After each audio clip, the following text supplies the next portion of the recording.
wanted to show me how the bloodline entered the North American continent from Mexico, which, by the way, it was just revealed on a show on the Science Channel called Unexplained and Unexplored, that they found a Mayan step pyramid here in Crystal River in Florida, which is about a half hour away from where I live now. And it's one of my fiance's favorite mound sites to go to.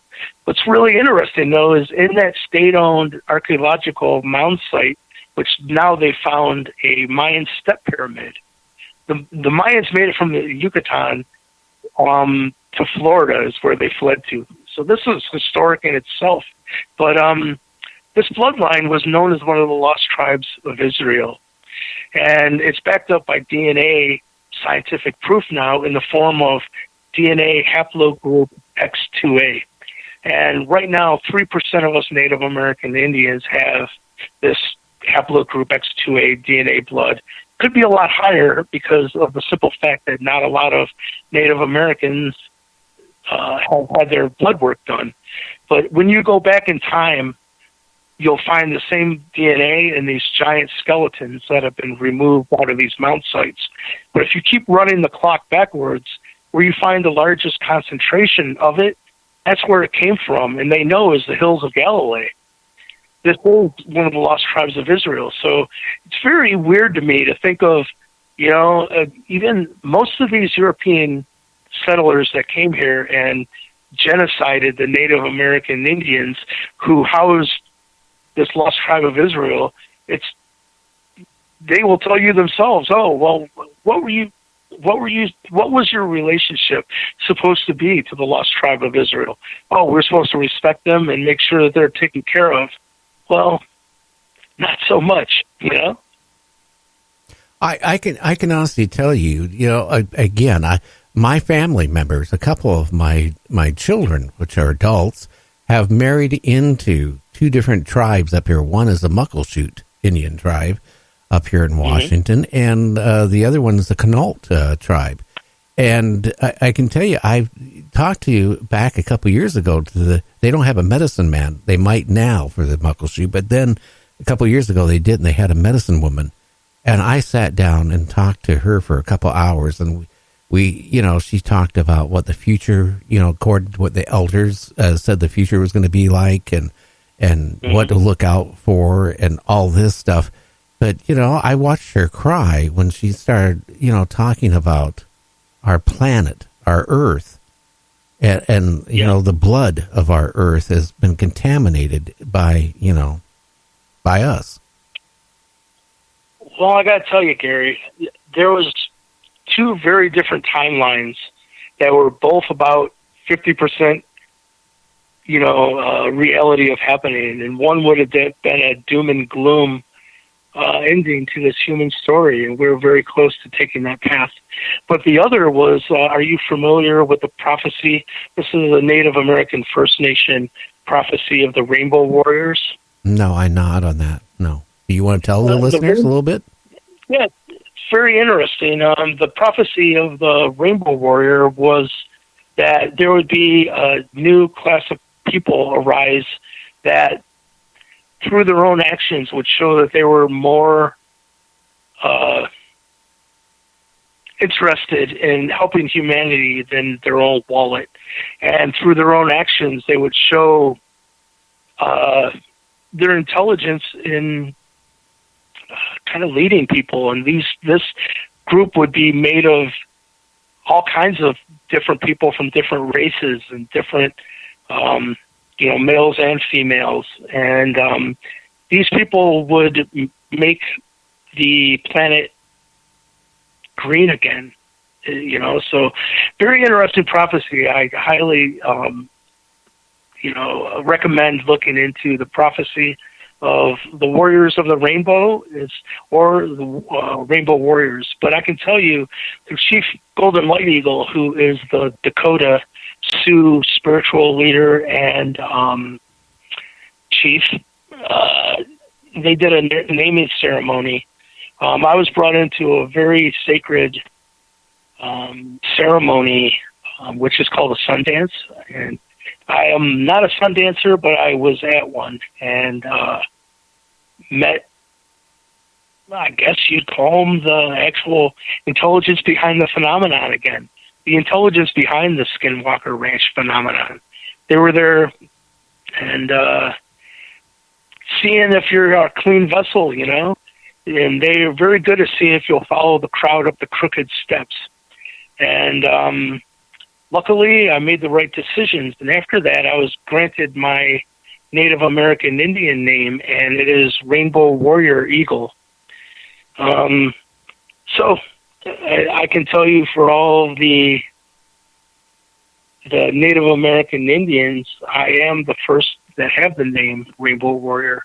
And that gift of my name was given by the Eagle Nation in their own mythology or ideology. And pretty much they said that no one is given extra manifestation ability until you become rainbow. One of the grandmothers said, you know, after all this happens, she said, you are the rainbow we've been waiting for, that all of our chakras emit light, but they only emit light when they're clean and balanced and spinning freely. And she said the root chakra, which is red, and it goes all the way up to purple, all the colors of the rainbow. She said to those of us that have the gift of sight, you have become the whirling rainbow. So when people get designated with rainbow in the Native American Indian community, it's a sign that the elders that have the gift of sight have seen that they've cleaned their chakras. So we're, you know, even the ability to make this planet green again. I'm dealing with some new cutting-edge fuel company that they use frequency to make diesel fuel burn a lot cleaner and more eco-friendly. And they're working with Middle Eastern royal families to bring this technology. It just so happened that one of the princes said, you know, we want new water technology. Do you have anything? Because agriculture over there is very big. So it's like, matter of fact, you know, because I'm friends with the CEO, he's like, matter of fact, we do. So we're looking into research and development of using, I call it 432 water, you know, it's actually turning water back into holy water. You know, it's got all of its energy back. And the fact is that when you use this water to garden and to, not only do you have much larger yield that is more impervious to drought, but the actual nutrient content goes through the roof. They said that there's a scale, it goes from 0 to 15 of the nutrient value per measurement unit. And they said that even the best seeds and non-GMO, they're up to about a 5. But they said using regular structured water, which we can get into this, the NASA had told me that the way that this is, my technology is restructuring water. They've never even seen it before. It's something new. But using regular structured water, they're up to about 11. So imagine that every bite of a potato you take has twice the nutrient value, or every bite of an apple. Think of what this does to the human body, because we're, you know, if this technology will revitalize dead water, well, guess what? We're 70 to 90% water ourselves. And, you know, our cells in our bodies need that, you know, water is where we get a lot of the chi or prana that's in our bodies to sustain good health. So the effect on this planet and on ourselves is immense. So I'm pleased to be, I guess, a bearer of water. Well, how did they contact you and ask you to make these, you know, works of art that, you know, takes dead water and to live water? An easy way to put it, I guess. Yes, that's a very good way to put it. Well, you got to know that when I first did this, I never knew it would restructure water. What had happened was I came in contact with there was a gentleman named Greg Plasko who was a Pleiadian contactee, and they had given him a download of how to make these Pleiadian healing energy discs. And I happen to know a woman who had a metaphysical jewelry store, and she had the chance to learn from one of his students. And he's passed on now. There's very few people on the planet that know how to make these. I had learned the art form of making these, and they said truly what was the most important in the energy disc was the sacred geometry that was being used within the disc. But, you know, if you take that certain geometry has certain subtle energy properties, like pyramid power. You know, a lot of people probably are familiar with the whole pyramid power thing.